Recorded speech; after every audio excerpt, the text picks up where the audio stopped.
कोयला स्कैम, अरबों खरबों, मालूम है ना साहब, मालूम है ना। आज 4,000 रुपया बदलने के लिए लाइन में खड़े रहना पड़ता है जी।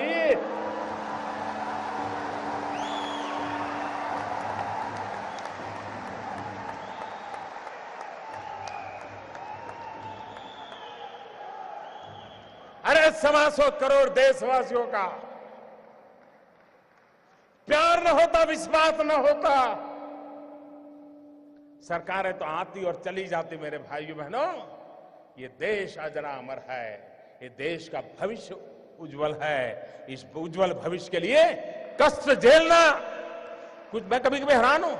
अभी कल मुझे एक पत्रकार बंधु से बात, मैंने आप तो मुझे दिन रात कहते हो मोदी जी बस युद्ध हो जाए, युद्ध हो जाए। मैंने कहा फिर तकलीफ होगी तो क्या करोगे?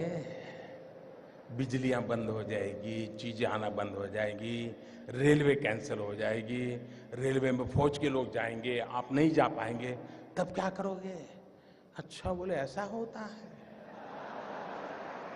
कहना बड़ा सरल होता है भाई, उपदेश देना बड़ा सरल होता है। जब निर्णय करते हैं तब उसके साथ चलना सामान्य मानवी की कोई तकलीफ नहीं होती है। मैं देशवासियों को एक और कहना चाहता हूं, इन दिनों बहुत लोगों की इस भ्रष्टाचार या काले धन के मुद्दे पर बोलने की हिम्मत नहीं है, क्योंकि जो भी बोला है पकड़ा जाता है कि यार तुझ कुछ दान में काला है। हर कोई हंसते हुए चेहरे बोल रहा है नहीं नहीं मोदी जी ने अच्छा किया, अच्छा किया।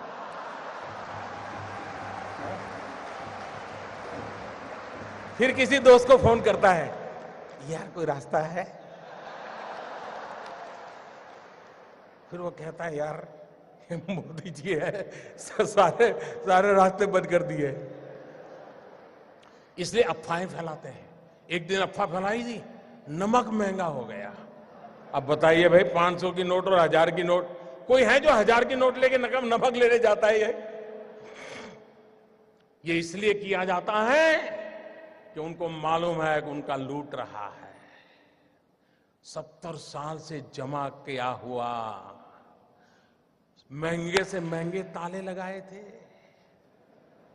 कोई पस्ती लेने वाला नहीं है, पस्ती लेने वाला नहीं है। भिखारी भी मना करता है, ये साहब 1000 का नोट नहीं चाहिए।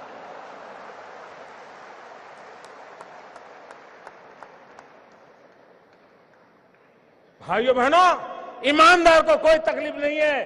कुछ लोग अपनी नोट कहते हैं, मुझे सच मालूम नहीं, लेकिन चर्चा चल रही है, कहते 450 में बेच रहा है, कोई 500 की नोट, कोई 300 में दे रहा है। मैं देशवासियों को कहता हूं, आपका 500 रुपया में से एक नया पैसा कम करने की ताकत किसी की नहीं है। आपका 500 रुपया मतलब 499 एंड 100 पैसा पक्का।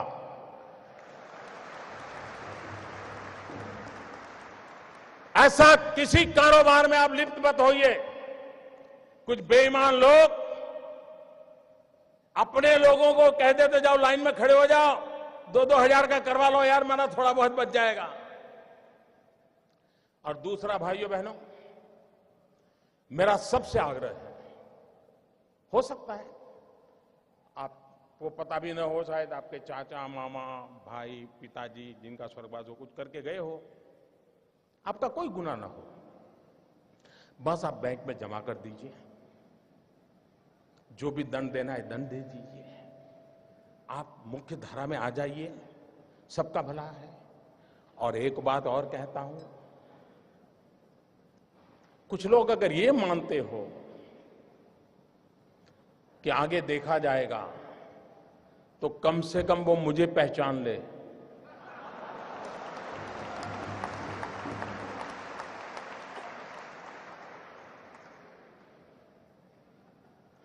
देश आजाद हुआ तब से अब तक का आपका कच्चा चिट्ठा मैं खोल दूंगा। जिनके पास ये बेईमानी का है वो मान के चले कागज का टुकड़ा है, वो ज्यादा कोशिश ना करें, ज्यादा कोशिश ना करें। वरना सरकारी मैं इसके लिए अगर 1 लाख नए लड़कों को नौकरी देनी पड़ेगी तो दूंगा और कोई इसी काम में लगाऊंगा। लेकिन देश में ये सारा कारोबार बंद चल रहा है, उसको बंद करना है। और अब लोग मुझे समझ गए हैं। इतने दिन उनको समझ नहीं आया, लेकिन जरा ये डोज ज्यादा आया तो समझ आया। लेकिन ये एंड नहीं है, ये पूर्ण विराम नहीं है। मैं आज खुल करके कहता हूं, ये पूर्ण विराम नहीं है। देश में भ्रष्टाचार, बेईमानी बंद करने के लिए मेरे दिमाग में और भी कई प्रोजेक्ट चल रहे हैं।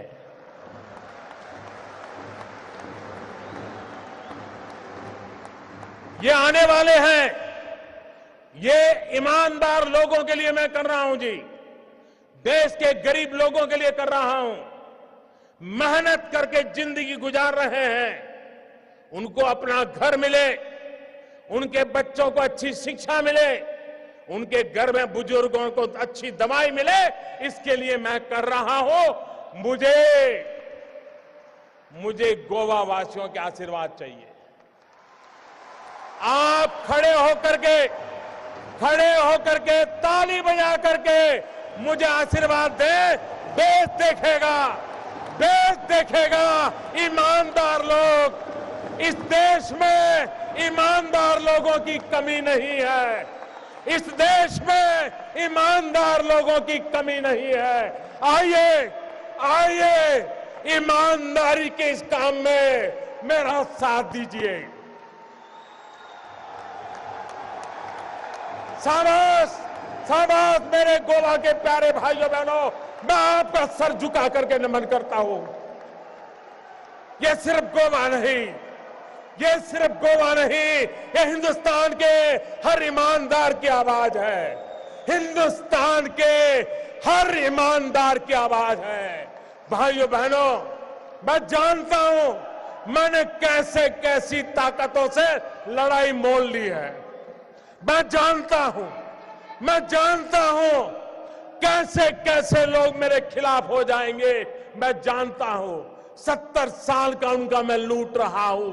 मुझे जिंदा नहीं छोड़ेंगे, मुझे बर्बाद करके रहेंगे। उनको जो करना है करे। 50 साल भाइयों बहनों, 50 दिन मेरी मदद करे। देश 50 दिन मेरी मदद करे। जोर से तालियों के साथ मेरी इस बात को स्वीकार कीजिए आप। बहुत बहुत धन्यवाद।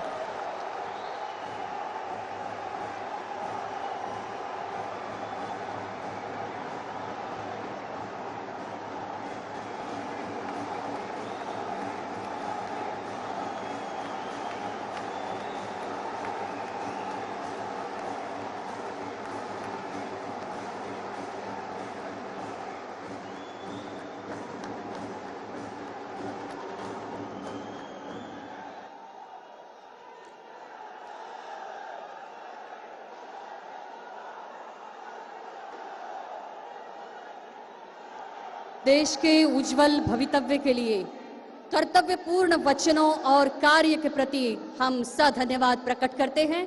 हम भी आबद्ध है, प्रतिबद्ध है। भारतात गोयची एक वेगळी सया आणि ताजेर प्रधानमंत्र्यांची असा एक खाशेली माया। आपका एक विशेष अनुग्रह गोवा राज्य पर हमेशा हमेशा रहेगा। हम आभारी हैं। भविष्य में भी आपके मार्गदर्शन से देश की विकास की गति और रोशन में रहेगी। फिर एक बार गोवा वासियों की ओर से सधन्यवाद। परतून एकदा मागता वास्को ते सांगे आणि पेडणे ते काणकोण म्हणसर आयिल्ल्या सगळ्या जनतेकडे उभे राहून अभिवादनाची एक सलामी देशाचे प्रधानमंत्री श्री नरेंद्र मोदीजी हांका।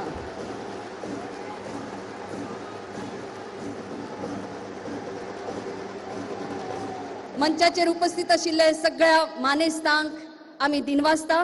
गोयच्या सगळ्या वाठारांतल्यान आयिल्ल्या सगळ्या आमच्या गोंयकार भाव भयणांक आमी परतून एकदा दिनवासतात। एक कळवणी, भायर जेवणाची व्यवस्था केल्ली आसा, सगळ्यांनी ताजो आस्वाद घेवचो। धन्यवाद।